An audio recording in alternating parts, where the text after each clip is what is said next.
TV one के निहायत दिलचस्प ड्रामों और एंटरटेनमेंट से भरपूर शोज किसी भी वक्त देखने के लिए हमारी वेबसाइट विजिट करें या हमारे यूट्यूब चैनल को सब्सक्राइब करें और बेल आइकॉन पर क्लिक करें।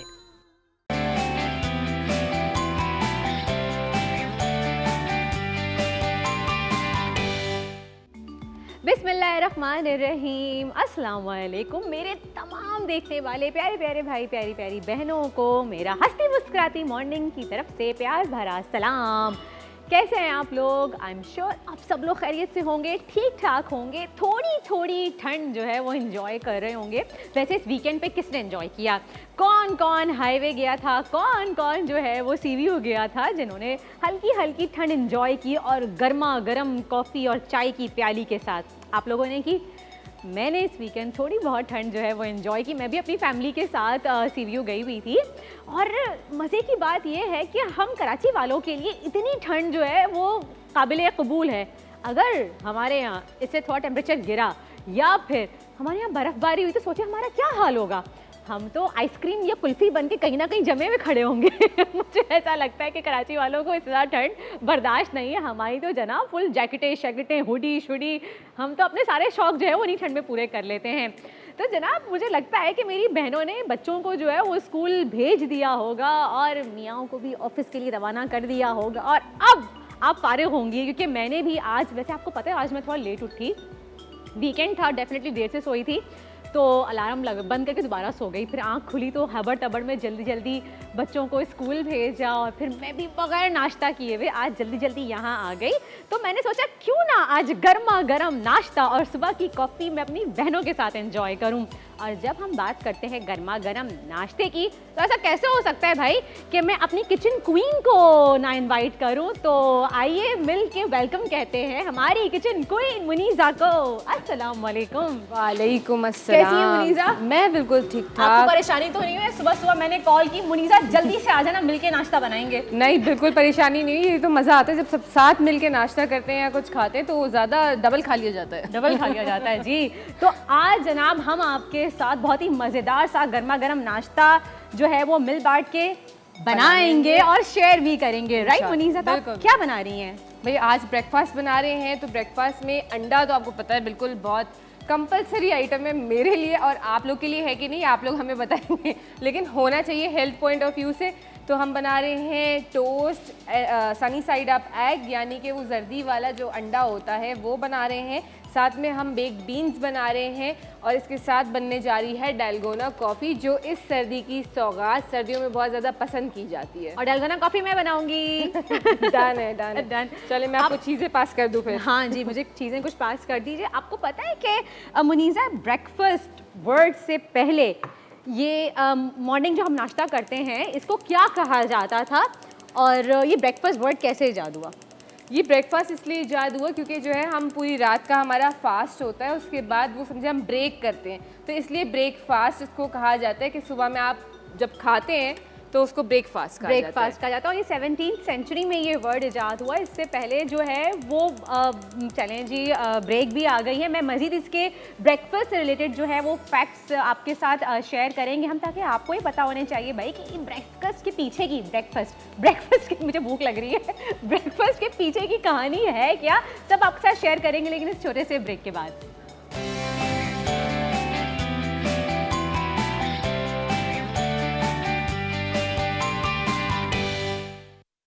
वेलकम बैक जनाब, आफ्टर द ब्रेक आप देख रहे हैं मुस्कुराती मॉर्निंग और एक बार फिर से हमारी तरफ से गुड मॉर्निंग।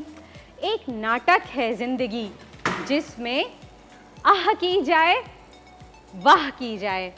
जनाब ये बहुत ही मशहूर शायर का शेर हैं, बहुत ही मशहूर और मारूफ शायर हैं जिन्हें हम जॉन एलिया के नाम से जानते हैं।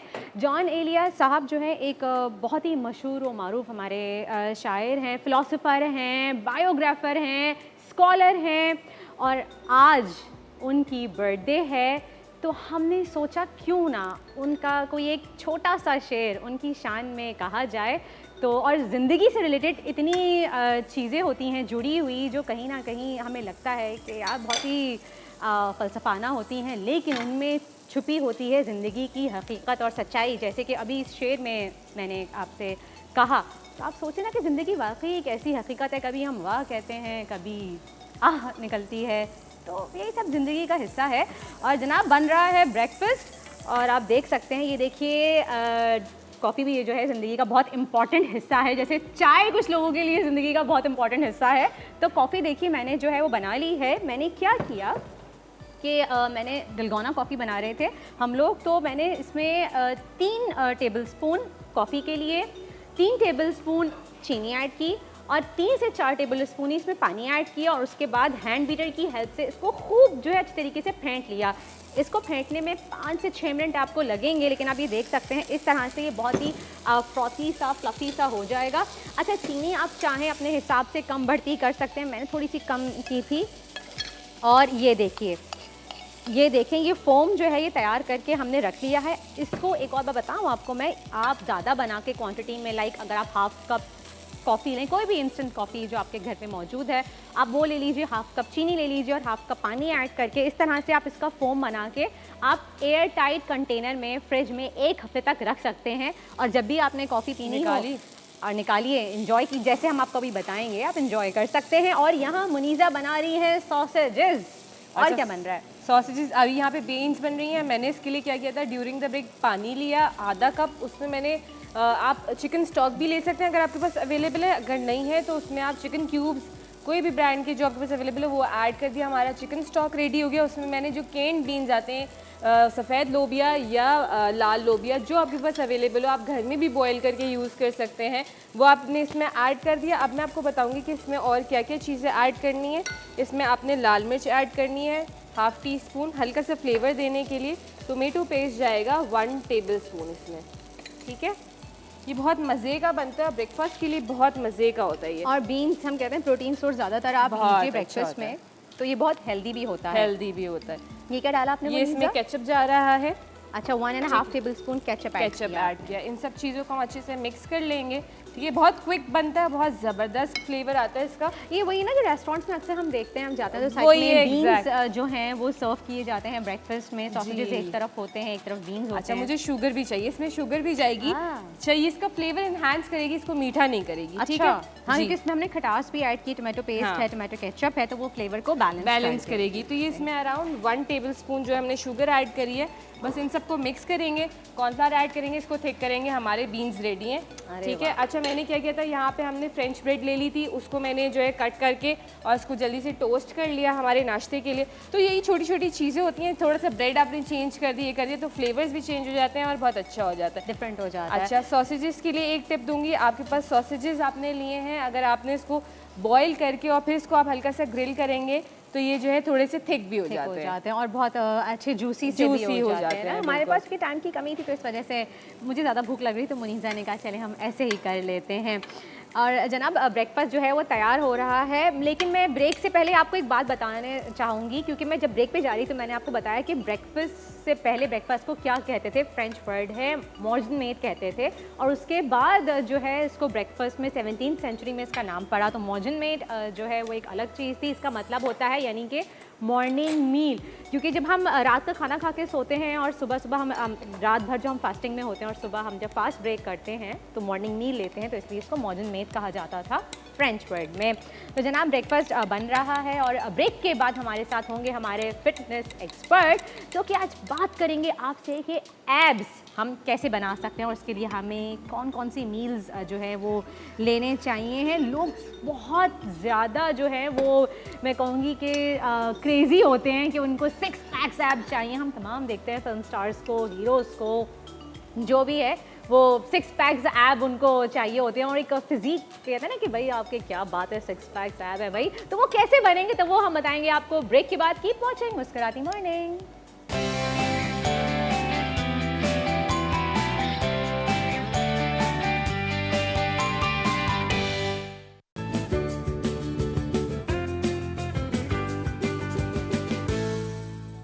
Welcome back after the break. आप देख रहे हैं मुस्कुराती मॉर्निंग और अब हम बात करेंगे फिटनेस की। और फिटनेस में भी स्पेशली आजकल सबसे ज़्यादा इन है, फैशन में भी है, फिटनेस का भी कह सकते हैं कि आप एक सिंबल बन गया है 6 पैक्स ऐप।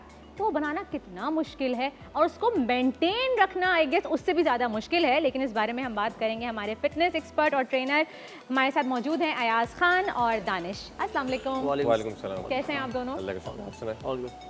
आपने सुना कि भाई हम बात कर रहे हैं आज एब्स की, एब्स की। तो एक तो पहले मुझे ये बताइए कि ये 4 पैक्स एब होते हैं, 6 पैक्स एब होते हैं, 8 भी होते हैं, तो ये कैसे बनते हैं? कि ये ऑलरेडी हमारी बॉडी में कुछ होता है इस तरह से? तो जो नंबर्स होते हैं ना वो तो गिवन है बाय जेनेटिक्स, ठीक है। आपने उनको खाली प्रोमिनेंट करना होता है, डेवलप करना होता है। अब दो चीज़ें होती हैं कि एक तो आप जो फैट आपने स्टोर किया हुआ है बॉडी में, जब वो क्लियर होगा तो उनकी विजिबिलिटी प्रोमिनेंट हो तो जाएगी। यानी कि हर बॉडी में अलग अलग होते हैं, कहीं बिल्कुल। 6 पैक्स होते हैं, कहीं 4 एब्स होते बिल्कुल। हैं। अच्छा ये डिफर करता है अच्छा। क्योंकि साइजेस डिफर करते हैं ना। अब वो साइज डिफर करेगा तो किसके कितने प्रोमिनेंट नज़र आ रहे हैं, दैट मैटर्स अ लॉट। इसको अगर आपने 6 पैक्स एब बना ली तो उसको मेंटेन रखना कितना मुश्किल है?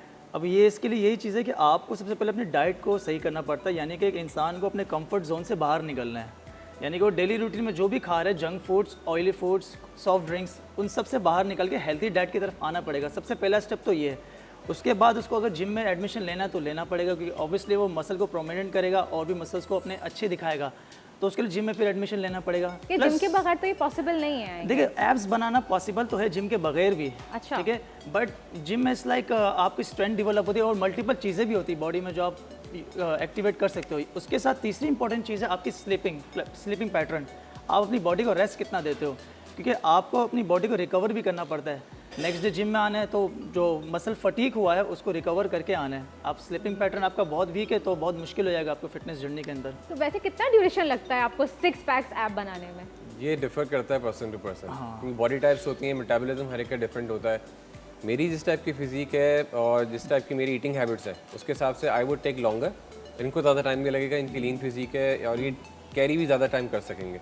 यस। अच्छा, कि अगर आपने एब्स बना लिए तो आप कैरी ज़्यादा टाइम तक कर सकते हैं। मेंटेन रखना मेन चीज़ है कि कुछ भी आप करें, चाहे वेट लॉस हो चाहे वो एब्स हो, मेंटेन रखना बहुत ज़रूरी है। मुझे कुछ डाइट प्लान भी आप लोगों ने कहा था कि आप डिस्कस करेंगे हमसे, किस तरह के खाने खाने चाहिए। इसमें क्या ऐसा है कि कभी आप कहते हैं कि बहुत ज़्यादा खाने खाएं या फिर एकदम से छोड़ देते हैं? देखिए, सबसे पहली चीज़ तो होती है कि डाइट के अंदर लीन प्रोटीन सोर्स को आपको बॉडी को देना लाजमी ही होता है, वो चाहे बंदा वर्कआउट कर रहा है या नहीं कर रहा है, प्रोटीन रिक्वायरमेंट पूरी करनी है। दूसरी चीज़ है, लोग मिसकंसेप्शन रखते हैं कार्ब्स बंद करने।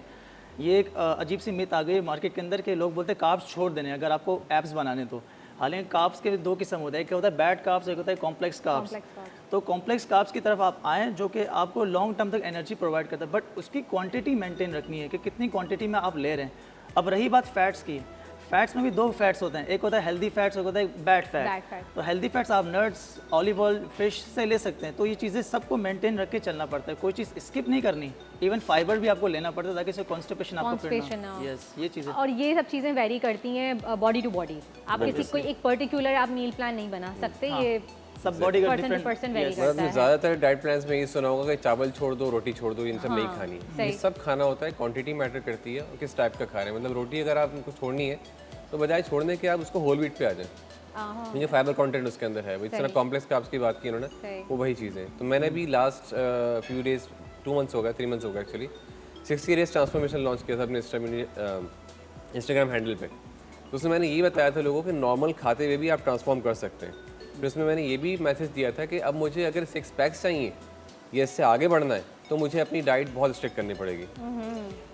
अच्छा, आजकल तो फीमेल्स भी इस तरफ आ रही हैं ना, फीमेल्स को भी बहुत शौक है बॉडी बनाने का, एब्स का। तो फीमेल एक्सरसाइज एब्स की और मेल एक्सरसाइज डिफरेंट होती है? नहीं, बिल्कुल नहीं। ये तो हमें पढ़ाया ही जाता है फिटनेस में भी कि एक्सरसाइजेज जितनी भी होती हैं वो मेल और फीमेल या जेंडर ओरिएंटेड नहीं होती हैं, वो सबके लिए सेम ही होती हैं। इवन हमारे इस तरह भी थोड़ी देर पहले डिस्कस कर रहे थे हम लोग ऑफ साइड के ख़वातीन समझती हैं कि अगर हम वेट्स उठा लेंगे तो शायद मसल ज़्यादा डेवलप हो जाएंगे, मर्द लगने लगेंगे।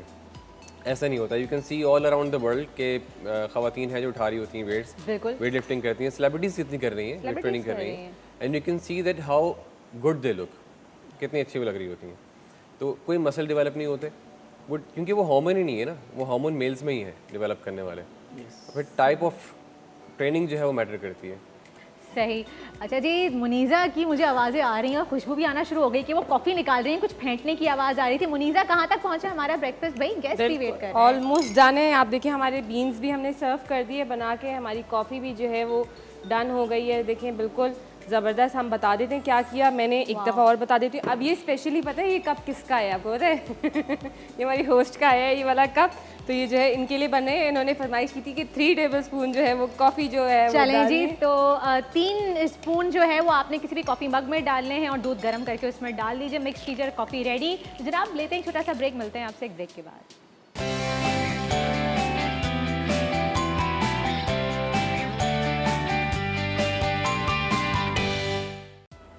Welcome back after the break. वापस आ गए हैं हम और आप देखें यमी यमी नाश्ता भी जो है वो सर्व हो गया। और कितना जुल्म कर रहे हैं ना हम, एक तरफ नाश्ता रखा है, मेरे हाथ में इतनी यमी सी दलगोना कॉफ़ी है और हम जो है वो एब्स की एक्सरसाइज करवा रहे हैं। जी तो बताइए कैसे आप एब्स की एक्सरसाइज जो वर्कआउट बता रहे हैं? फर्स्ट सबसे पहली एक्सरसाइज तो रशियन ट्विस्ट है।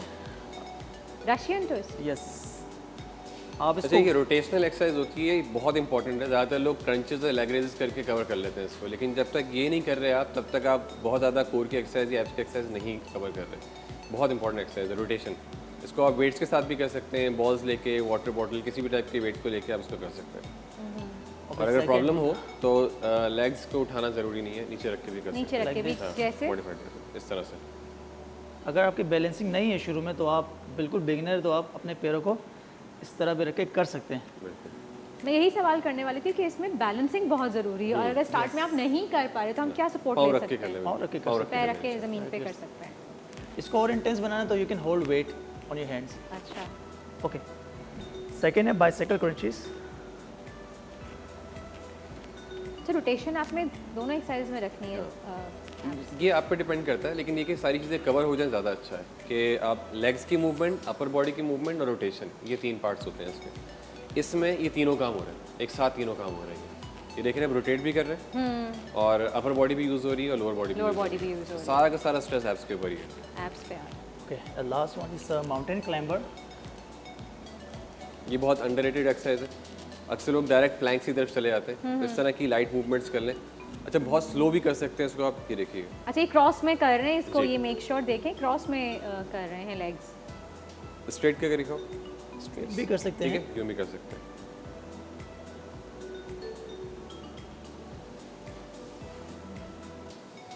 अयाज ये भी बता दीजिएगा कि ये एक्सरसाइजेस हमें खाने के बाद करनी चाहिए या खाने से पहले? खाने से पहले की जाए, क्योंकि खाने के बाद आप ऑलरेडी फुल होंगे तो आपसे एक्सरसाइज होगी नहीं, हो सकता है वॉमिट भी फील हो उसके बाद। तो बेहतर है कि खाली पेट की जाए कि आपको खाए हुए कम से कम 1 घंटा हो चुका होगा, लाइट स्नैक्स नहीं आते तो। यानी खाने के बाद 1 घंटा अगर हो चुका हो उसके बाद आप ये एक्सरसाइज कर उसमें सकते भी हैं। मेक श्योर कि बहुत हैवी मील ना लिए हो आपने, सही। क्योंकि वो और डाइजेशन इसकी देर में होती है, तो फिर डिपेंड करता है, पर्सन टू पर्सन वेरी करता है। हो सकता है कि उनको हैवी फील अगर मेटाबॉलिज्म स्लो है एग्जैक्टली उसी में अच्छा, इसलिए एक कह रहे हैं। क्वेश्चन मेरा इसीलिए ये मैं कह कि रहा हूँ। खाने की कितनी, मतलब जैसे अगर हमने एक्सरसाइज करी है तो उसकी कितनी देर बाद हम खा सकते हैं खाना? वो तो आप 20 मिनट आधे घंटे बाद खा सकते हैं, आपका बॉडी टेम्परेचर नॉर्मल हो जाए उसके बाद आप खा सकते हैं खाना। तो ये अयाज कहते हैं ना कि आप एक्सरसाइज के बाद आधे 1 घंटे बाद अगर खाना खा लेते हैं तो आप फिर मोटे हो जाते हैं। हाँ, ये ये मैंने भी कॉन्सेप्ट बना हुआ है कि लोग समझते हैं कि हमारी बॉडी जो इस वक्त एडेप्टिव ज़्यादा होती है, ऐसा हो जाएगा, खा लेंगे तो फ़ौरन वही चीज़ जाके बॉडी को लग जाएगी, बाद में भी खाएंगे तब भी लगेगी, क्योंकि तो आपने तो और स्टार्विंग की है, आपने और उसको रोक के रखा है कि अभी नहीं खाना, फिर जब खा लिया तो तब तो और ज़्यादा लगेगी। और ज़्यादा तो लगेगी। इस वक्त डिमांड है बॉडी की, आपने मसल ब्रेक डाउन किया है जब एक्सरसाइज की है, तो उसकी रिकवरी के लिए आपको खाना ज़रूरी है। तो वो मेक श्योर करें कि 15 से 20 मिनट बाद कोई लाइट सा स्नैक ले लें, जो कि आइडियल है। खासकर प्रोटीन, जिस तरह दानिश ने शुरू में बताया था कि प्रोटीन सोर्स ज़्यादा अच्छा होगा। एग्जाम्पल दे सकते हैं कुछ स्नैक्स? एग्स हैं, चिकन है, Boiled इस टाइप की egg चीज़ें। या बॉइल्ड नहीं, आप बेक भी ले सकते हैं। बेक एग्स भी ले और हल्का सा अगर ऑयल भी होगा तो भी कोई मजाक नहीं। जो हमारे कहते हैं ना नमक मिर्च ना ऐड की हुई हो, ऐसा कोई कॉन्सेप्ट नहीं है। ये मैंने सब चीज़ें अक्सर खा देखा सकते है लोग हैं। बिल्कुल बॉइल्ड चिकन, नहीं, ऐसा नहीं है। बॉइल्ड एग्स और बॉइल्ड तक खाएंगे आप वो? मीट कब तक खाएंगे? एंजॉय भी नहीं कर सकते उसको, तो मील्स को एंजॉय करना ज़रूरी है, इसको टेस्टी बना के खाएं आप। कोई और एक्सरसाइज है तो आप मुझे बताइए। बस ये 3 एक्सरसाइज काफ़ी 3 हैं की abs बेसिक्स की। हैं, बाकी 2 उन्होंने और बताई थी लास्ट टाइम भी कोर के सेशन में, याद करें कि उन्होंने बताए थे प्लैंक्स और उसके अलावा क्रंचेस थे और लेग रेजेस थी। सही। उसमें इस तरह वेरिएशंस बहुत सारी दे सकते हैं हम लोग। चलें जी, थैंक यू सो मच, बहुत बहुत शुक्रिया आपका। अपने हमें अच्छी एक्सरसाइज बताई, बातें बताई कि हम किस तरह से एब्स बना सकते हैं, उनको मेंटेन रख सकते हैं। And thank you so much Muniza for the lovely coffee और यमी ब्रेकफास्ट। मिलते हैं आपसे एक छोटे से ब्रेक के बाद।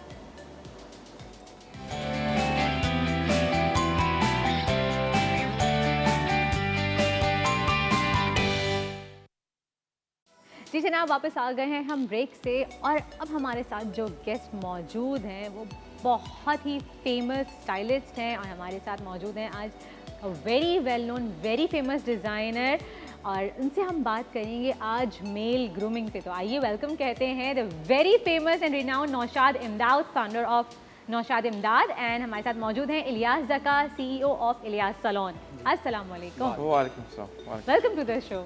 कैसे Thank हैं you. आप लोग? Thank you very much. It's pleasure to see you here. Same year, मैं नौशाद के वार्डरोब्स तो काफ़ी वेयर करती रही हूँ रमज़ान ट्रांसमिशंस में भी। आज भी इनफैक्ट मैंने ये जो इतना खूबसूरत सा वार्डरोब वेयर किया है नौशाद का ही है। Thank you so much Naushad, You're welcome. आप बहुत खूबसूरत ड्रेसेस डिज़ाइन करते हैं। I feel encouraged to see, I thought I'm not good at women's, but I think I should go ahead with this. नहीं नहीं, you must, thank you so much. Thank you. अच्छा मुझे ये बताइए इलियास, मैं आपसे भी सवाल करूँगी कि यूजली देखा जाता है कि ख़वातीन जो है अपने स्टाइल्स को, अपनी लुक्स को और अपने वार्डरोब को लेके बहुत ज़्यादा कॉन्शियस होती हैं, लेकिन अब पिछले कई सालों से कुछ मेल सैलून्स भी ऐसे खुल गए हैं और मर्द हजरात भी जो है वो स्टाइलिंग में कुछ पीछे नहीं है। तो मुझे बताइए क्या मर्द हजरात भी ऐसे ही कॉन्शियस होते हैं जैसी ख़वातीन होती हैं? जी बिल्कुल, आजकल के दौर में तो बिल्कुल जो मर्द हजरात हैं वो ख़वातीन से बिल्कुल पीछे नहीं हैं।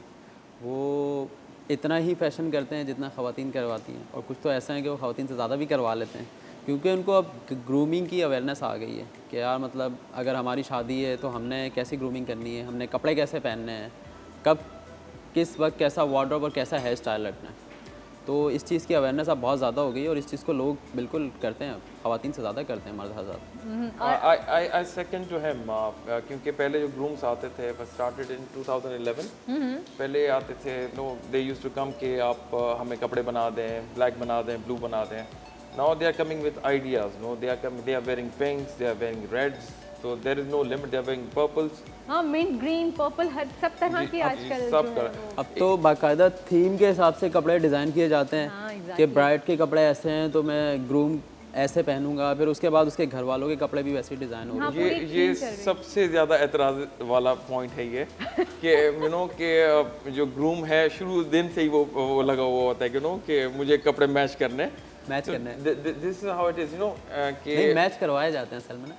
जी जी होता ये कि ये जो है ना मेंस ग्रूमिंग के लिए बेस्ट थिंग ये है कि आप मेन की आइडेंटिटी आप उनको रखें, उनको आपको अच्छा दिखाएं, उनको अच्छे कपड़े पहनाएं, then you match with accessory, you don't have to match things, but कि it's a fashion is trending, so trend में जो है वो इन है। इलियास मुझे बताइए, मैं खुद क्योंकि एक औरत हूँ तो बहुत हम पिकी होते हैं जब ख़वातीन हम सैलून्स जाती हैं हमारी सर्विसेज को लेके, मैनी, पेडी, हेयर कट, हेयर कलर। तो क्या मर्द हजरात भी ऐसे ही सर्विसेज को लेके अपने पिकी होते हैं कि हमें इस तरह का हेयर कट चाहिए, बियर्ड इस तरह की चाहिए, या फिर कलर, क्लेंजिंग, फेशियल, मैनी? देखिए ऐसा होता है कि जब कोई मर्द हजरात आते हैं तो ऐसा नहीं है कि हर कोई अपनी मर्ज़ी से बाल कटवाता है, सही है? अपनी मर्जी से नहीं कटवाते? नहीं, फर्स्ट ऑफ ऑल होता है कंसल्टेशन।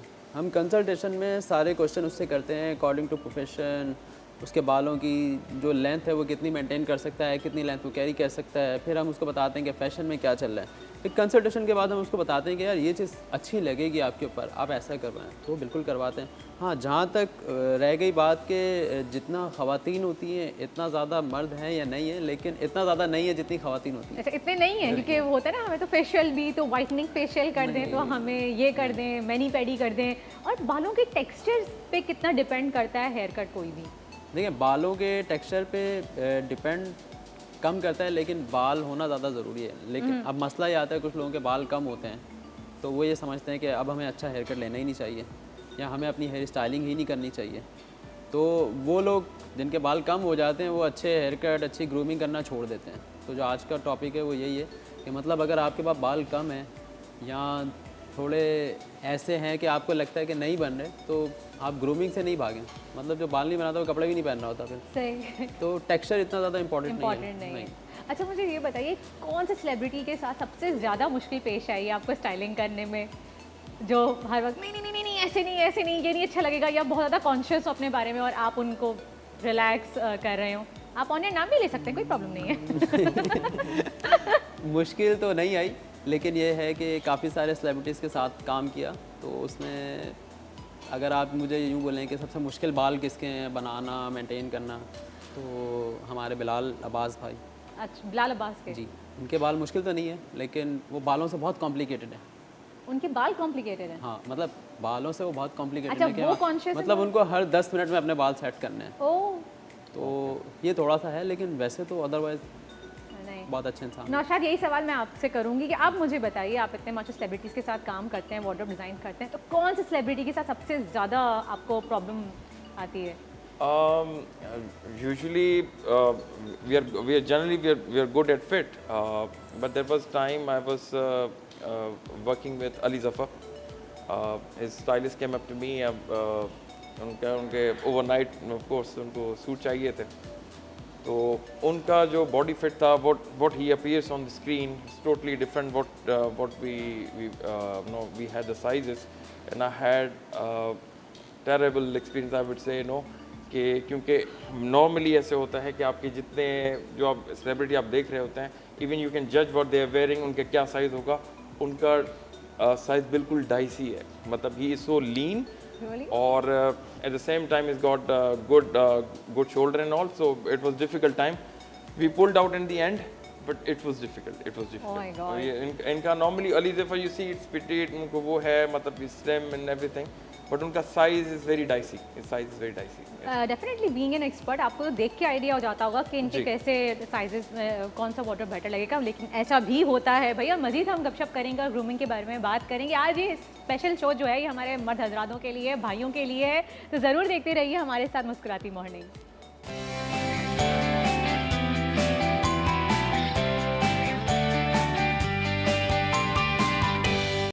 जी जनाब, वापस आ गए हैं हम ब्रेक से और हमारे मॉडल हमारे साथ मौजूद हैं शकील भट्ट, और इनकी स्टाइलिंग करेंगे इलियास ऑनियर आपके सामने.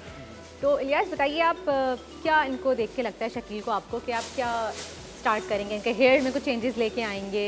जी, हेयर और बियर्ड दोनों होगा. उसके बाद इन्होंने शेरवानी वेयर करनी है बारात के साथ से, तो हम इनको हल्की सी जो ग्रूमिंग करके बताएंगे, उसमें ये बताएंगे कि जो ग्रूम्स वगैरह की जो ग्रूमिंग होती है, जिनकी शादी चल रही होती है, उसमें जब हम ग्रूमिंग करते हैं तो क्या डिफरेंस आता है. बाल हम इनके थोड़े से नीट करेंगे, प्लस दाढ़ी थोड़ी सी ट्रिम करेंगे. उसके बाद बहुत लाइट सा फेस टचअप होता है ग्रूम्स का. आजकल मर्द हजरात का भी मेकअप होता है जो शूट्स के लिए बहुत ज़रूरी होता है. तो आप अच्छा, शूट्स के लिए भी होता है, और आजकल वलीमे और बारात के दूल्हा भाई भी जो हैं वो थोड़ा बहुत करवाते हैं. तो हम ये दिखाएंगे कि फेस टचअप के बाद कितना अच्छा इफेक्ट आता है. सही. तो ये हम अब तैयार कर इनका रहे हैं. ग्रूमिंग हम स्टार्ट कर रहे हैं. इन्होंने शेरवानी वेयर करनी है और शेरवानी के हिसाब बारात से की वलीमे के बारात की. मुझे ये बताइए लिया, जैसे कि दुल्हनों में होता है कि बारात का मेकअप और वलीमे में जो होता है हम डिफरेंट मेकअप कर रहे होते हैं, कि हमारे थोड़े से ड्रेसेस भी डिफरेंट होते हैं, या फिर हम बारात में कुछ डिफरेंट होता है हमारा मेकअप. तो इस तरह से दूल्हों के साथ भी होता है, दूल्हा भाई के साथ के बारात में थोड़ा सा अलग डिफरेंट लुक दे वलीमे में, क्योंकि यूजुअली ज़्यादातर शूटिंग्स वेयर करते हैं लोग. बिल्कुल. असल में देखें, ब्राइड्स में हमारे पास ऑप्शन ये होता है कि हम उसमें मेकअप पे बहुत ज़्यादा मार्जिन होता है, हम मेकअप में बहुत खेल सकते हैं. लेकिन जेंट्स में इसके अपोजिट होता है, हमें मेकअप ज़्यादा यूज़ नहीं करना होता. तो उसमें जो ट्रांसफॉर्मेशन का ऑप्शन होता है हमारे पास, वो बियर्ड होती है. उसके बाद दूसरा ऑप्शन होता है बाल. हम करते ये हैं कि जिस तरह बारात है, शेरवानी वेयर करनी है, तो उसमें बाल काटते हैं, लेकिन बहुत ज़्यादा नहीं काटते. दाढ़ी थोड़ी सी बड़ी रखते हैं ताकि फेस थोड़ा सा कॉन्टोर नज़र आए. लेकिन जब उसका रिसेप्शन होता है तो हम दाढ़ी ज़्यादा शॉर्ट करते हैं उसकी, और बाल भी थोड़ा ज़्यादा ट्रिम करते हैं ताकि और अच्छा क्लीन यानी लुक कि आप निकले. डिफरेंस रखते हैं बारात और वलीमे में ना? लेकिन मेकअप से नहीं, थोड़ी सी बियर्ड और बालों की और, कटिंग के साथ. बालों से मेकअप रखते हैं. होता है लेकिन इतना ज़्यादा नहीं होता. सही. नौशाद, आपसे मैं एक सवाल करूंगी, आप मुझे बताइए कि यूजली मर्द हजरात के वार्डरोब में कुछ ऐसी बेसिक मखसूस चीज़ें जो लाजमी होनी चाहिए? ये बहुत अच्छा आपने क्वेश्चन किया. बेसिकली हमारे पास भी जो मोस्ट क्लाइंट्स आते हैं, बेसिकली स्पेशली दोज वॉक-इन्स, उनको ये इश्यूज़ होते हैं कि हम किस चीज़ के ऊपर क्या पहने हैं और हमें क्या कपड़े होने चाहिए. बहुत सारे लोग ये समझते हैं कि हमारे पास बहुत ज़्यादा कपड़ों की चॉइसेस होनी चाहिए. तो I suggest there is a thing called capsule collection. उसमें आपको एक ब्लू, एक चारकोल ग्रे, एक ब्लैक आपको सूट चाहिए होता है. यू नीड जस्ट 5 शर्ट्स, जिसमें 2 वाइट्स, एक पिंक, एक ब्लू और एक ग्रे. ये आपने शर्ट्स रखें. एक ब्लू और एक शूज़ आपने रखना होता है black. So I am sorry, brown and black. You know, इसके साथ you can have that 6 ties, जिसमें एक डॉटेड होगी, एक चेक्स में होगी, 3 प्लेन्स होंगी. ये जो मैंने आपको सब बताया, it makes it as 36 combination of men's wear, मतलब एक बंदा है, सिर्फ ये जो आपने 3 सूट्स बताए और कुछ शर्ट्स बताई, और ये शर्ट्स आपने सारी सॉलिड कलर में बताई ये हैं, सॉलिड basic कलर plain। बताई हैं, ठीक है। Don't make it busy, no. इनमें होता ये है कि हम देख रहे होते हैं कि स्पेशली जो ऑफिस में पहन के आ रहे थे, कोई चेक्स पहन के आ रहा है, नो। जब आप अच्छे नहीं लगते हो अपने, even to your colleagues and bosses, तो एक अच्छी वाइब नहीं आती। Always wear prefer solid colours, it will always give you edge. Suit के ऊपर हमेशा अच्छी लगती है। और तो इसमें ये कि if you have those basics, तो आप समझें कि मैंने इतना कुछ ज़्यादा नहीं बताया। 3 सूट्स, ब्लैक सूट हर किसी के पास होता है, add charcoal grey in it, blue होता है, तो आप इनके 3 सूट के 3 साथ। बेसिक कॉम्बिनेशंस में आप, but if you start buying like checks की शर्ट्स, प्रिंटेड शर्ट्स, आपने ये या करना शुरू कर- स्ट्राइप्स में शर्ट्स होती हैं। हाँ, तो ये शर्ट्स अच्छी होती हैं, but this will make your combinations difficult कि should I wear it with jeans, should I wear it with blue, should I wear it with black, तो इसमें ये इश्यूज होते हैं। तो दिस इज मस्ट हैव।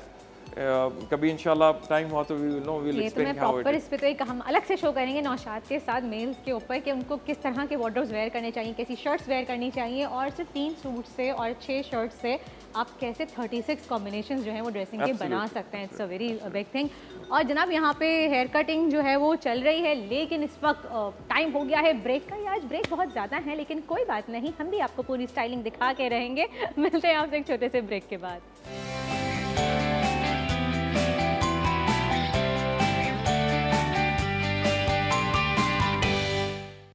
जी जनाब, वापस आ गए हैं हम ब्रेक से, और यहाँ पे जो है वो शकील बट की इस तरफ स्टाइलिंग चल रही है, बालों में जो है वो मूस शूस लग रही है। और इधर आप देख सकते हैं नौशाद की जो है वो कलेक्शन हमारे पास मौजूद है, जो इनकी लेटेस्ट कलेक्शन है अभी रिसेंटली, हम इस पर भी बात करेंगे। लेकिन मैं एक छोटा सा सवाल करना चाहूँगी इलियास से। इलियास, आपने अभी फ़िलहाल इनकी सिर्फ हेयर कट जो किया वो साइड्स आपने ट्रिम की हैं हल्की सी? साइड्स हल्के से ट्रिम किए हैं, टॉप का मार्जिन हमारे पास अभी कम है क्योंकि ऑलरेडी छोटे बाल हैं इनके ना, प्लस हमने इनकी दाढ़ी ट्रिम की है और फेस पर बहुत लाइट सा टचअप किया मेकअप का। और ये मूस क्यों लगा रहे हैं इनके मूज इनके बाल बनाने के लिए भी लगाया जा रहा है, सेट करने के लिए, स्टाइलिंग के लिए, क्योंकि बाल बनाने के लिए प्रोडक्ट का इस्तेमाल होता है, तो इनके बालों में तो प्रोडक्ट थोड़ा सा एक वेट लुक भी आ जाए तो अच्छा लग रहा है। वैसे बहुत स्मार्ट लुक आया है इनका। इलियास, आजकल वैसे ट्रेंड में क्या इन है आजकल फैशन में, मर्द हजरात में, अगर लंबे बाल इन है या शॉर्ट हेयर स्टाइल इन है, किस तरह का? आजकल देखें, अगर आप ट्रेंडी पूछेंगे तो शॉर्ट बाल ज़्यादा इन है, लेकिन हमारे पास छोटे बाल रखने का रिवाज कम है अभी। लोग प्रेफर करते हैं कि लंबे बाल हो, साइड की मांग हो, बिल्कुल उठे हुए हों, लेकिन इतने ज़्यादा बड़े बाल आजकल फैशन में इन नहीं है। लेकिन अब हमारे पास ये कि वो चीज़ आने में आहिस्ता आहिस्ता थोड़ा सा टाइम लगेगा, लेकिन हो जाएगा। लंबे बाल भी फैशन में इन हैं, लेकिन वो बहुत लंबे बाल हैं, आपके नेक तक बाल हो, शोल्डर तक बाल हो, फिर उनको कैरी करना पड़ता है। तो वो जो लोग कैरी कर पाते हैं, बड़े बाल मेंटेन रख पाते हैं, वो बड़े रख लेते हैं, वरना अदरवाइज सब शॉर्ट बाल रखते हैं आजकल। शॉर्ट रख रहे हैं आजकल, और आजकल साइड ज़्यादा चल रहे हैं ना, बिल्कुल थोड़ा सा मैसी और हल्का सा क्लीन सा स्टाइल है, लेकिन बहुत ज़्यादा जो पहले आज से 4 साल 5 साल पहले तक आप देख रहे थे कि एक स्टाइल था, साढ़े बिल्कुल उड़ा देते थे और ऊपर से बहुत ज़्यादा बड़े बाल होते थे, जिसको हम मैन बन कहते थे, पैम्पाडॉल कहते थे, वो सब आहिस्ता आहिस्ता फैशन से कम हो रहा है। सही। अच्छा जी नौशाद, आप बताइए मुझे, यहाँ पे आपको इतनी सारी कलेक्शन रखी हुई है, शेरवानी की भी है, सूट की भी है, तो आप कहाँ से स्टार्ट करेंगे? देखें, बिकॉज इट्स विंटर तो we will always start with dark colours. तो डार्क कलर्स में we have this sherwani. Room में नॉर्मली व्हाट वी प्रेफर कि काम हम इनको ज़्यादा ना दें, स्टाइलाइज कर रहे हैं विद एक्सेसरीज, जैसे शॉल हो गई और आपकी इस हिसाब से। So embroidery, we do have those articles, but you know कि fashion for those heavy embroidery are like fading. अब सिर्फ ये हो रहा है कि you can have that cuff and collar आपकी embroidery और बटन्स पे आपने जो है वो दे दिया। अच्छा, ये कौन सा फैब्रिक है? उसमें आपने यहाँ पे स्लीव्स भी देखी, एम्ब्रॉयडरी हुई है, थ्रेड वर्क हुआ है इस पे। अगर आप क्लोज शॉट दिखाएं इसका तो प्लीज़। कि यहाँ पे जो है इन्होंने ये कोरे का काम किया हुआ है, कुछ बीड्स भी लगाए हुए हैं, एंड देन फिर यहाँ पे थ्रेड वर्क भी हुआ हुआ है जी। It's entirely hand work sherwani, और ये रेशम का काम डालने से होता ये है कि इफ़ यू पुट रेशम तो ये इट ब्रिंग्स सॉफ्टनेस, तो ये अच्छा होता है। No, we as a man we don't like to be very क्या नाम है, अगर इस चीज़ में अगर हम नहीं लगाएंगे थोड़ा सा वो रेशम नहीं डालेंगे तो वो अच्छा नहीं लगता, बेसिकली लुक्स वेरी स्टिफ।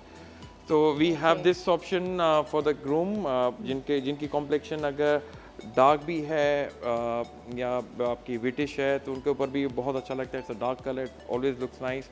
और दूसरी ये है कि ग्रूम के लिए हमेशा यही होता है कि 2 ऑप्शंस हमारे पास होते हैं, इट्स ईदर ब्लू और ब्लैक और मे बी चारकोल ग्रे। तो इसमें ये सेफ ऑप्शन है। If you are wearing tuxedos in walima तो you should go with this as your wedding event के लिए, ठीक। और यहाँ पे हमारे पास ये है गोल्डन कलर।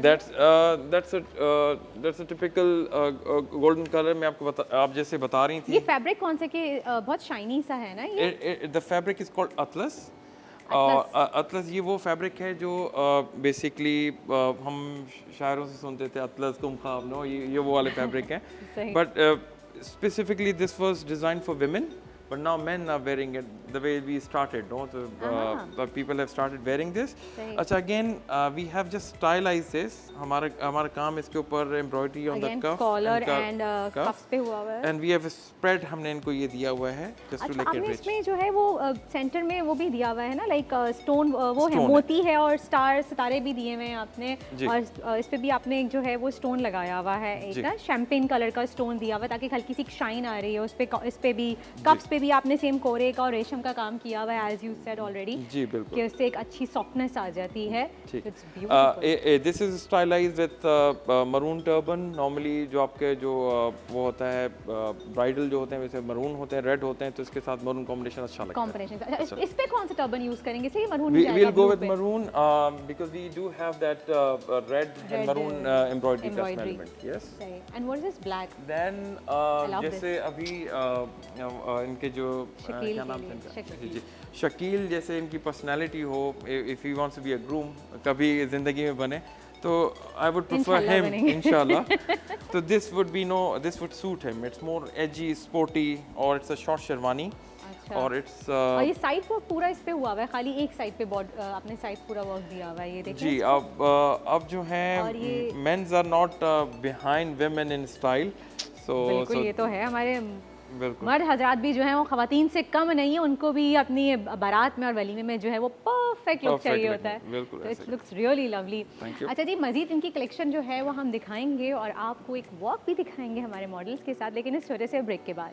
जी जनाब, welcome back after the break. और अब वक्त आ गया है कि अब हम आपको इलियास के हाथों का जादू स्टाइलिंग पे दिखाते हैं और नौशाद के खूबसूरत ड्रेसेस दिखाते हैं। तो इसके लिए करते हैं एक वॉक। स्टार्ट कीजिए भाई, म्यूजिक।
क्या बात है, एक छोटा सा मिनी फैशन शो भी जो है आपने मुस्कुराती मॉर्निंग पे देखा। और इलियास, आप लोग कहाँ गए? क्या बात है। नौशाद आइए, आप सब लोग भी आइए भाई। And thank you so much, आपने इतना अच्छा इनको जो है वो ग्रूम किया और इतने खूबसूरत वार्डरोब्स। मैं आपसे एक बार बताना चाहूँगी फिर से कि नौशाद इमदाद के वार्डरोब्स, ये मेल के वार्डरोब्स तो बेतहाशा हसीन बनाते ही बनाते हैं, लेकिन अब ये फीमेल वार्डरोब्स भी बना रहे हैं। और एक वार्डरोब आप देख सकते हैं, मैंने भी इतना खूबसूरत सा वेयर किया हुआ है, तो आप इनके आउटलेट से जाके जो है ले सकते हैं। ये एक छोटी सी झलक दिखा रहे हैं हम आपको इनकी क्रिएटिविटी की। मज़ीद और आगे भी दिखाते रहेंगे। और इलियास के जो हाथों का जादू है वो तो आप देख ही चुके हैं स्टाइलिंग पे, और ये देख सकते हैं कितने खूबसूरत लग रहे हैं, कितना अच्छा, बहुत हल्की सी टचअप से आपने कितना अच्छा जो है वो इतना टच दिया है इनको, बहुत ज़बरदस्त लग रहे हैं। Thank you so much Naushad. आप कुछ कहना चाह रहे थे? इनको तो फवाद खान बना दिया बेसिकली। मैं अगली बार यही कहने वाली थी। he was good before but I could not recognize him no after the बस grooming. आज से जो है आपको कॉल्स आना शुरू हो जाएंगी कास्टिंग की, नाम चेंज कर लें। Thank you. नहीं, अरे नहीं थैंक यू सो मच, तो इन दोनों का कमाल है। And thank you so much both of you, आप लोग हमारे शो में आए, आपने हमारे शो में जो है बताया कि किस तरह से भाई मर्द हज़ादी पीछे नहीं रहने चाहिए, आखिर दूल्हा का भी दिन होता है, हम सारी अटेंशन दुल्हन को दे देते हैं, दुल्हन के कपड़े, दुल्हन की ज्वेलरी, दुल्हन का मेकअप, लेकिन हम दूल्हा भाई को कहीं भूल जाते हैं। तो भाई दूल्हा भाई का भी हक है, वो भी हमारे भाई होते हैं, उनको भी अच्छा दिखना चाहिए, और उनका वो एक ही दिन होता है जिसमें वो चाहते हैं कि वो स्पेशल दिखें। और मैं एक बार फिर बताती चलूँ, नौशाद इमदाद की विमेन कलेक्शन भी जो है वो लॉन्च हो गई है। एक ड्रेस आप देख सकते हैं मैंने खूबसूरत सा वेयर किया हुआ है, आप इनकी आउटलेट से जाके और ऑनलाइन भी इनके हैं, आप जाके देख सकते हैं इनके ड्रेसेस और ऑर्डर भी कर सकते हैं। कुछ मैसेज देना चाहेंगे नौशाद आप? बस ये है कि it's for the first time that we are going chiffon collection women की, और we are very excited. It's coming on Friday, pre booking है और मंडे को लॉन्च है हमारा, वी आर वेरी एक्साइटेड। और इलियास आप कुछ टिप देना चाहेंगे हमारे भाइयों को? टिप्स यही देना चाहेंगे कि ग्रूमिंग का अपनी जितना ज़्यादा से ज़्यादा हो ख्याल रखें, और अगर आपको लगता है कि आप बाल नहीं बनाएंगे या शैम्पू यूज़ नहीं करेंगे और नॉर्मल से हेयर कट से आप अपना ख्याल रख सकते हैं, तो बिल्कुल गलत है। आप अच्छे कंसल्टेंट के पास जाएं, अच्छे हेयर स्टाइलिस्ट के पास जाएं, और अपनी ग्रूमिंग का जितना ज़्यादा से ज़्यादा हो सके ख्याल रखें। और सिंपल आप इलियास सैलून चले जाइए, वहाँ पे आपको कंसल्टेशन ही मिल जाएगी, ग्रूमिंग भी हो जाएगी, हेयर कट भी ज़बरदस्त हो जाएगा, हर चीज़ परफेक्ट हो जाएगी, और आपकी वेडिंग डे पे आप लगेंगे बेस्ट। तो जनाब इसी के साथ ही आज ब्रेक्स हैं, तो ब्रेक का टाइम हो गया है हमारा, मुझे कोई बता दे प्लीज़। राइट जी, आज ब्रेक ज़्यादा है, लेकिन चले जी कोई बात नहीं, लेते हैं एक छोटा सा ब्रेक, मिलेंगे आपसे एक ब्रेक के बाद। Thank you.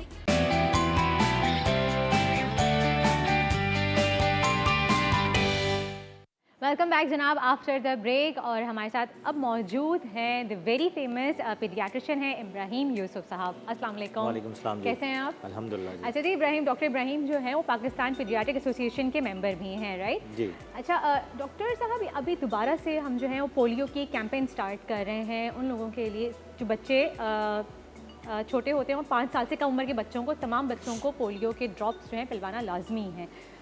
आखिर मैं आपसे पूछना चाहूँगी कि क्या वजह है कि हमारे यहाँ अभी तक इस चीज़ की अवेयरनेस इतनी नहीं है?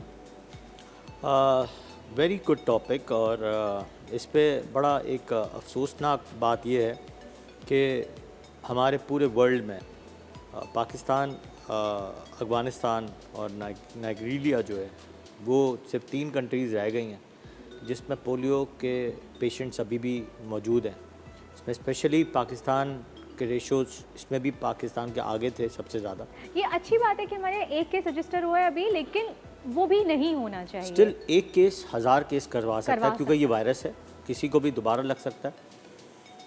प्लस साथ में ख़ास बात यह है कि पोलियो की वैक्सीन की अवेयरनेस तो बहुत है लोगों को शहरों में, नॉर्दर्न साइड्स पे जो ऊपर की तरफ फ्रंटियर साइड पे, वहाँ से ये जो है नेग्लिजेंसी होती है सबसे ज़्यादा।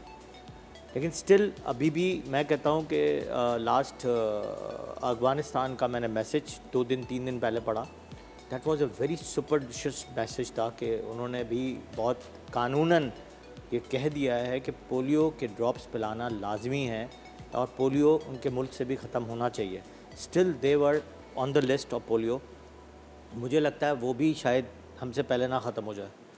तो स्टिल जो पोलियो की कैंपेन है उसमें मैं कहता हूँ कि जो सोसाइटी के जो हायर प्रोफाइल लोग हैं, स्पेशली जो ऐसे इलाकों में जो माइनर इलाके होते हैं जहाँ पे एजुकेशन लेवल कम है, वहाँ उन्हीं अफराद के लैंग्वेज बैरियर वाले लोग जो होते हैं उनको ही जाना चाहिए, उनके मुहत्तद लोगों को जाना चाहिए और पोलियो की कैंपेन को कामयाब करना ताकि चाहिए वो उनकी हुकूमत कंफ्यूजन पाकिस्तान के दूर साथ। कर सके, उनको समझा सके। यूजुअली ज़्यादातर ये नॉर्दर्न और इंटीरियर साइड पे ऑफ ज़्यादा कोर्स है। उसकी वजह यह है कि कुछ वजूहत थी जिस पे मैं हमेशा एक बात कोट करता हूँ कि फ्रंटल साइड पे एक कोट था कि ये इनफर्टिलिटी करा देता आगे जाके। एग्जैक्टली 1965 में पोलियो का आगाज़ हुआ एक्सटेंडेड प्रोग्राम ऑफ इम्यूनाइजेशन से, और पाकिस्तान पेडियाट्रिक एसोसिएशन ने मिलकर ये प्रोग्राम हुकूमत पाकिस्तान के साथ शुरू किया। लेकिन 1965 से अगर आप देखें तो उनको एक कॉन्सेप्ट था कि इनफर्टिलिटी हो जाती, मतलब बच्चे नहीं होते। बिल्कुल, ये मिथ्स हैं सारे। मिथ्स थे। आपको एक और बताता हूँ आगे। 1965 में हमारी आवाम कितनी थी उस साइड पे, या देखें तो 1 करोड़ आवाम होगी, 50 लाख आवाम होगी, और आज की आवाम आप पूरे पाकिस्तान में आबादी देख देख लें सकते हैं। तो शायद पोलियो ने इनफर्टिलिटी नहीं की, शायद पोलियो ने ज़्यादा बच्चे पैदा करवा दिए। तो इससे ये एक लोगों का कॉन्सेप्ट है जो क्लियर करना चाहिए कि पोलियो एक बीमारी से बचाने वाला वैक्सीन है, और इससे आपके बच्चे उस बीमारी से बचते हैं जिसका कभी कोई इलाज कोई नहीं हो इलाज सकता, नहीं है। क्योंकि पोलियो एक वो मर्ज़ है जो आपके बच्चे को अपाहिज बना देता है। और ये जानलेवा भी साबित हो सकता है। जानलेवा की परसेंटेज बहुत कम है। पोलियो के अलग अलग वेरिएंट्स हैं, और प्लस साथ में पोलियो के अलग अलग एक्सटेंडेड सीरियस वो होती है। मैं चाहूँगी डॉक्टर साहब थोड़ा सा इस पे बताइए, क्योंकि ये तो हमें पता है कि पोलियो से डिसेबिलिटी हो जाती है, अपाहिज हो सकते हैं, लेकिन इसके अलावा और क्या पोलियो बेसिकली है क्या? मैं चाहूँगी थोड़ा सा। पोलियो एक वायरस है जो फीकल ओलर रूट से हमारे बॉडी के अंदर किसी भी 5 साल से छोटे बच्चे के अंदर जाके, और किसी को भी पहले फीवर कराता है। फीवर के बाद आपके हाथ और पाँव में, चारों हाथ और पाँव में पहले कमज़ोरी होती है। इसके बाद आहिस्ता आहिस्ता वो आपकी एक पाँव और एक हाथ में डिसेबिलिटी करा देता है, और वो ऐसी डिसेबिलिटी है जो कभी भी ठीक नहीं हो सकती। और उसके बाद जो एलोजोवियर सर्जरीज भी मैंने देखी हैं, हमारे हॉस्पिटल में बहुत ज़्यादा एलोजोवियर सर्जरीज होती हैं, बट स्टिल मैंने उसकी वो कामयाबी नहीं देखी जो एक आम इंसान गुजार सकता है। हम इधर बैठते हैं शहर में हम बात कर रहे हैं, आप लोग सारे चैनल्स वाले इस चीज़ को प्रमोट भी करते हैं। EPI बहुत आगे है, पाकिस्तान पेडियाट्रिक एसोसिएशन बहुत आगे है, हुकूमत पाकिस्तान बहुत आगे है, लेकिन स्टिल अवाम इस बात के अभी भी मुत्तफ़िक नहीं है कि इसका क्या बेनिफिट है इस पोलियो वैक्सीन का। अगर इसका बेनिफिट, अगर आप उन बच्चों से या उन पेरेंट्स से जाके मिलें जो आज तक उस चीज़ में अभी तक एहसास कमतरी में का शिकार हैं कि मेरे माँ बाप ने मुझे पोलियो क्यों नहीं पिलाया। एक सवाल है कि मुझे क्यों नहीं पिलाया, और मैं ही दुनिया में क्यों इस तरह पोलियो के शिकार में हूँ। क्या आपको रिग्रेट नहीं होगा कि हमारा बच्चा एक पोलियो का शिकार बन गया? तो स्टिल, और ज़िंदगी भर के रिग्रेट से बेहतर है कि आप कतरे पिला दें बच्चों को। अभी भी वजह मेरे पास कितने पेशेंट्स आते हैं और इस बात से मुत्तफ़िक नहीं होते कि हमें वैक्सीन्स तो नहीं लगाने हैं, हमारे ससुराल वालों में वैक्सीन्स का कोई कॉन्सेप्ट नहीं है। मेरे शौहर बिल्कुल ख़िलाफ़ है वैक्सीन्स के। यार वैक्सीन्स आपके बच्चों को इम्यूनिटी प्रोवाइड करता है, आपको जान नहीं ले लेगा आपकी, डेफिनेटली आपकी चीज़ों को बचाएगा। Last few weeks back measles rubella की कैंपेन हुई, इससे पहले डीवॉर्मिंग की कैंपेन हुई, इससे पहले लास्ट 1 ईयर बैक टाइफाइड की कैंपेन हुई। तो ये कैंपेन्स कामयाब करनी चाहिए। उसमें अजीब अजीब सी वीडियोज़ आना शुरू हो जाती हैं कि फ्रस्ट्रेशन आवाम में पैदा की जाती है। पता नहीं कौन हमारा मुल्क दुश्मन है या बच्चों का दुश्मन है जो ऐसी चीज़ें कर रहा होता है। बिल्कुल सही इस बात है। मैं यही कहूँगी कि ये हमारे, ये तो जो दुश्मन है वही सिर्फ ये इस तरह की वीडियोस वायरल कर सकते हैं, वरना पोलियो ड्रॉप्स पिलाने से या कोई भी MR वैक्सीन या जो भी अगर कोई गवर्नमेंट कैंपेन लेके आ रही है तो ये हमारा काम है। हम हर चीज़ में गवर्नमेंट को ब्लेम तो करते हैं कि गवर्नमेंट कुछ नहीं कर रही, लेकिन हम खुद क्या कर रहे हैं? ये हमारा काम है कि हम उस कैंपेन को कामयाब बनाएं। डॉक्टर साहब, ये पोलियो की जो बीमारी है ये फैलती भी है, लगती है एक दूसरे से? बिल्कुल, पोलियो इस वायरस है और पोलियो फीकल ओलर रूट से जाता है, मतलब आपके छींक से, झूठे पानी से बेसिकली पानी से ही आपके ये फीडअप होता है, और किसी को भी लग सकता है, किसी भी 5 साल से छोटे बच्चों को जो ऐसे इलाकों में रहते हों जिनके पास नदी नाले हों, वहाँ पे इंसानी फजला बहुत ज़्यादा हो, जहाँ पे पोलियो के वायरसेस आ जाएं। फिर साथ में ऐसे इलाकों में भी हो सकते हैं जो हाई प्रोफाइल इलाके भी हों जिसमें किसी को पोलियो का वैक्सीन नहीं लगाओ और उसके बच्चों को किसी को भी पोलियो हो गया, तो ये किसी को भी एनी टाइम हो सकता है अगर पोलियो के वैक्सीन नहीं लगाया। तो ये बहुत सारी चीज़ें हैं ऐसी जो हमें नोट करनी होती हैं कि आपको ऐसी जगहों पे बच्चों, जैसे सबसे ज़्यादा बच्चों को ऐसी जगहों पे होता है जहाँ पे फ्रंटल साइड पे, जहाँ पे गटर बह रही होती है, ओहो, जहाँ पे इंसानी फुजला के सबसे ज़्यादा होता है, वहीं से पोलियो वायरस जो है सही। वो हवा में उड़ता है और किसी को भी लग सकता है। और ये जो खुले नाले और गटर लाइंस Of होते course, हैं ये उसी में ही ज़्यादा होता है। वहाँ पे होता Of है। course, उसी में डॉक्टर ही साहब एक ये भी कहा जाता है ना कि अभी तो पिछले महीने पोलियो के कतरे पिलाए थे, अब दोबारा से ये कैंपेन आ गई, दोबारा कतरे लोग नहीं पिलाते कि अभी हमने पिछले महीने पिला दिए थे, तो क्या ये सही है? अगर एक दिन के बाद दूसरे दिन भी दो ड्रॉप्स पिला दिए तो भी कोई फ़र्क नहीं पड़ता, एक दिन में चार ड्रॉप्स पिला दिए तो भी कोई फ़र्क नहीं पड़ता। पोलियो की वैक्सीन सेफ़ है। नहीं पता, यानी कि इसका सेहत पे कोई नुकसान नहीं है, ये सेहत के लिए मुज़र नहीं है, फ़ायदा देगी, फ़ायदा नुकसान देगी नहीं देगी। नुकसान नहीं देगी। डॉक्टर साहब ये कहते हैं, एक ये भी है कि ये हलाल है कि नहीं है, तो ये प्लीज़ मैं चाहूँगी कि आप खुद बताइए कि ये हलाल है। वैक्सीन्स हलाल ही होती हैं, वैक्सीन्स ना हलाल की बात ही नहीं है। और वैक्सीन्स उस तजुर्बे से बनाई जाती हैं कि वो तजुर्बे में कोई भी ऐसी चीज़ नहीं मिलाई जाती जिसमें कोई हलाल या हराम की कोई भी सेंस हो, और उसको आप बेफिक्र होकर पिलाएं, और इससे सिर्फ़ और सिर्फ आपके बच्चों को अपाज होने से, माजूर होने से बचा सकते हैं। ये एक वाहिद सोर्स है जो पोलियो को बचा सकता है, सिर्फ 2 कतरे 2 बूंद पाकिस्तान के दो लिए। बूथ पाकिस्तान के लिए। एक छोटी सी ऐड ऑन करना चाहूँगी मैं इब्राहिम साहब आपकी बात में, डॉक्टर साहब कि देखिए अगर ये हलाल नहीं होती वैक्सीन तो आप बताइए हमारे मुस्लिम ममालिक में क्यों लगाई जाती है, सऊदीया में क्यों लगाई जाती है, टर्की में लग रही है, इवन दो मिडल क्या आपको ईस्ट बात में लग बताऊं, रही है। सऊदीया में तो वो कानून है, एयरपोर्ट पे अडल्ट बड़ा भी कोई उतरेगा तो पोलियो के ड्रॉप्स उसको भी पिलाने हैं। देखिए तो फिर हम ये बात कैसे कह सकते हैं, अपनी खुद से अपनी सोच से ये चीज़ें पैदा ना करें, बराए मेहरबानी अपने बच्चों के लिए नुकसानदेह ना बनाएं चीज़ों को। वैक्सीन पिलाने में कोई प्रॉब्लम नहीं है, कोई कबाहत नहीं है। बहुत से मैंने ऐसे पेरेंट्स को भी देखा है डॉक्टर साहब जो कहते हैं कि भाई टाइम नहीं रहा हमारे पास, हमारे पोलियो ड्रॉप्स बच्चों के मिस हो गए, कोई बात नहीं अगली में पिला देंगे। लेकिन क्या वो एक अगर उन्होंने कैंपेन मिस की है तो क्या वो बच्चे के लिए ज़रूरी खतरनाक नहीं है साबित हो कैंपेन्स सकती में, है? देखिए कैंपेन्स में हम बल्क ऑफ बच्चे लेते हैं, बट हुकूमत पाकिस्तान ने हर जगह आपके हर इलाके में एक्सटेंडेड प्रोग्राम ऑफ इम्यूनाइजेशन के दफ्तर मौजूद हैं। वहाँ पे पोलियो के ड्रॉप्स या दूसरी वैक्सीन्स फ्री ऑफ कॉस्ट लगाई जाती हैं। तो जहाँ जहाँ ये सेंटर्स हैं, ज़रूरी नहीं है आप कहीं जाके प्राइवेट वैक्सीन्स लगवा रहे हों या प्राइवेट हॉस्पिटल ढूंढ रहे हों।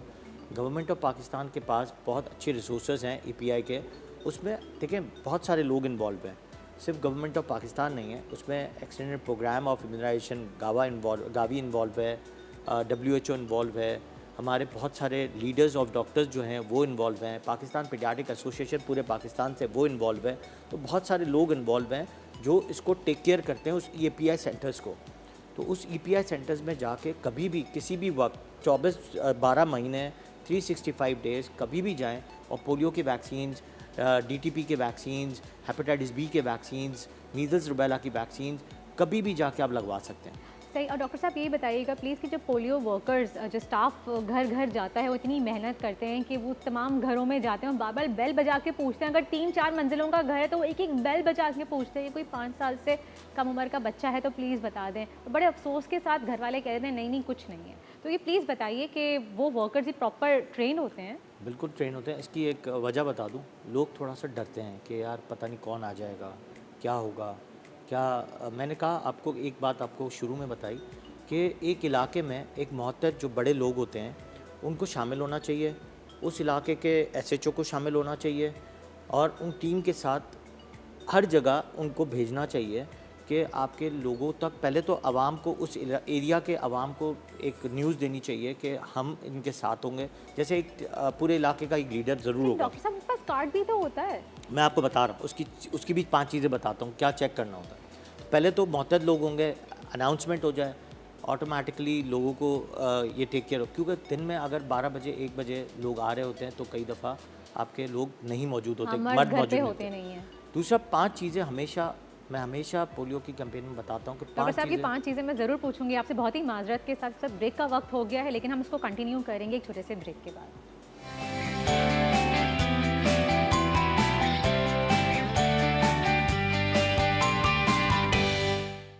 Once again welcome back after the break और हम बात कर रहे हैं पोलियो पे। ब्रेक पे जाने से पहले डॉक्टर साहब हमें कुछ बता रहे थे कि 5 चीज़ें आप प्लीज़ बताना चाहेंगे?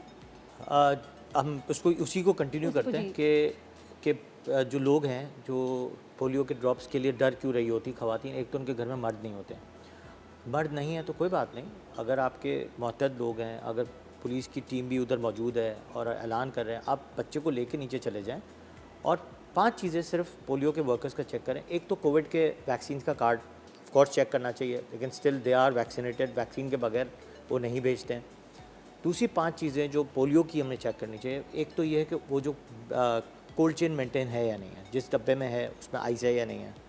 फिर उसमें एक वीवीएम लगा हुआ होता है, वीवीएम चेक कर लें, उसमें पता चलता है कि वो VVM क्या होता है? वीवीएम थोड़ा सा आसान हीट अल्फाज में इंडिकेटर बताएंगे। होता है, हीट इंडिकेटर होता है, उसको चेक करना होता है कि पोलियो एक्सपायर तो नहीं हो गया धूप में आते हुए। सही। सेकेंडली आपको चेक करना है कि पोलियो के वर्कर का कार्ड। थर्ड चेक करना है उसकी एक्सपायरी डेट। तो ये 4-5 चीज़ें हैं, उसको चेक करें, नीचे बच्चे को ले जाएं। आप ज़रूरी नहीं है बच्चे को अपने घर में ऊपर बुला लें, वर्कर्स को बुला लें और आप बच्चे को पोलियो ज़रूर पिलवाएं, डरे नहीं उन टीम से भी। और हम कोशिश करते हैं, हमारी पूरी टीम कोशिश करती है कि वहाँ पे जब भी टीम जाए तो उनके साथ बड़े लोग भी शामिल होने चाहिए, एक डॉक्टर ज़रूर मौजूद होता है उनके साथ। पोलियो की जहाँ पे वर्किंग हो रही होती है उसके इर्द गिर्द ही कहीं बहुत बड़ा इनका एक ऑफिस, छोटा सा ऑफिस, टेम्प्रेरी ऑफिस बना दिया जाता है, वहाँ से वो पोलियो की टीम जा रही होती है। तो वो चीज़ें एक सेंटर बनाया हुआ होता है एक उन्होंने। सेंटर बनाया होता है और वो टीम इस तरह जा रही होती है, तो उसको ज़रूर आप इंटरटेन करें। और पोलियो एक नहीं, आप हर बच्चे को वो करें कि पोलियो पिलाना है। 5 साल से कम उम्र और के बच्चों को देखिए, आपने आपको बात बताऊं, लाजमी पोलियो देखिए, के खतरे पिलाने। जो हाई स्टैंडर्ड एरियाज़ हैं वहाँ पे तो जो वैक्सीन्स लोग लगवा चुके होते हैं, क्योंकि वहाँ पे जो प्राइवेट वैक्सीन है उसमें IPV वैक्सीन लग रही होती है, इंटरमस्कुलर पोलियो लग रहा होता है, तो उनको कंसर्न नहीं होता कि दूसरे पोलियो लगवा लें। लेकिन जो ऐसे इलाके हैं जहाँ पे पोलियो नहीं लग रहा, तो वहाँ पे पोलियो अगर नहीं पिलवाएंगे तो एक बच्चा अगर इस दफ़ा आया है तो अगले दफ़ा फिर 100 बच्चे आ जाएंगे। तो अभी भी हमें, हमारे ट्रायल में अभी भी 5 साल की और कैंपेन है कि हम पोलियो को किसी तरह भी निगलेक्ट ना करें, क्योंकि ये जिस तरह अटैक करता है वो फिर 1 से 500 पे पहुंचा देगा, 100 पे पहुंचा देगा। जैसे आजकल तो हम इस पेंडेमिक के दौर में कोविड से हम सभी वाकिफ़ हैं, जिस तरह से एक को अगर कोई हो जाए तो वो से 500 और 500 आगे हो जाते हैं, 5000 हो जाते हैं। सेम ऐसे ही पोलियो के साथ भी है। तो प्लीज़ कोशिश कीजिए कि पोलियो के क़तरे तमाम बच्चों को पिलाएं। और अगर आपको कोई भी कन्फ्यूजन है, कुछ मज़ीद डिटेल्स आप लेना चाहते हैं, तो ये हेल्पलाइन मौजूद है 1166 पे आप कॉल कर सकते हैं, रब्ता कर सकते हैं और जो भी कन्फ्यूजन्स आपकी हैं आप उनसे बात कर सकते हैं और उसको दूर कर सकते हैं। डॉक्टर साहब, आखिर में कोई एक मैसेज देना चाहेंगे आप? पोलियो के लिए एक मैसेज हमेशा इम्पॉर्टेंट है कि पोलियो जो है आपके बच्चे की हिफाजत के लिए है, ये निगलिजेंसी है अगर आपने अपने बच्चे को पोलियो के ड्रॉप्स नहीं पिलाए। क्योंकि अगर आपका बच्चा एक छोटी सी भी अपाच के साथ आपकी सारी ज़िंदगी आपके घर पे है, तो वो आपकी निगलिजेंसी की वजह से एक गिल्ट का सारी ज़िंदगी शिकार आप भी रहेंगे और आपका बच्चा भी रहेगा। तो 2 बूंद पाकिस्तान के लिए ज़रूर पोलियो के ड्रॉप्स ज़रूर पिलवाएं और कोशिश करें कि जितने इर्द गिर्द के लोग हैं उनको पोलियो की काउंसलिंग करें और पोलियो के ड्रॉप्स उनको भी पिलवाएं विद अ गुड काउंसलिंग। यही हमारा अच्छा मैसेज होता है एक डॉक्टर होने के ताल्लुक़। और इन जो लोग हैं, जो एंकर्स हैं, जो चैनल्स हैं, स्पेशली TV1 ने हमें बुलाया और इस चीज़ को प्रमोट कर रहे हैं, इनका सबसे बड़ा थैंकफुल है कि ये चीज़ प्रमोट कर रहे हैं और आपको घर तक ये बात हमारी पहुंचवा रहे हैं। बिल्कुल, बहुत बहुत शुक्रिया डॉक्टर साहब, आपका थैंक यू सो मच। आप आए और आपने इतना अवेयरनेस हम सबको दी पोलियो के हवाले से। और मेरी भी आप सबसे एक रिक्वेस्ट है, हम सब की रिक्वेस्ट है आपसे कि प्लीज़ एक बच्चे को भी ना छुपाएं, क्योंकि अगर आप एक बच्चे को पोलियो के ख़तरे से बचा रहे हैं तो वो एक बच्चा नहीं, वो 100, 1000 और पता नहीं कितने आगे अल्लाह ना करे बच्चे हो जाएंगे। तो जनाब, इसी के साथ ही आज का शो होता है ख़त्म। कल फिर मुलाकात होगी आपसे सुबह 9 बजे। अपना ख्याल रखिएगा। अल्लाह हाफ़िज़।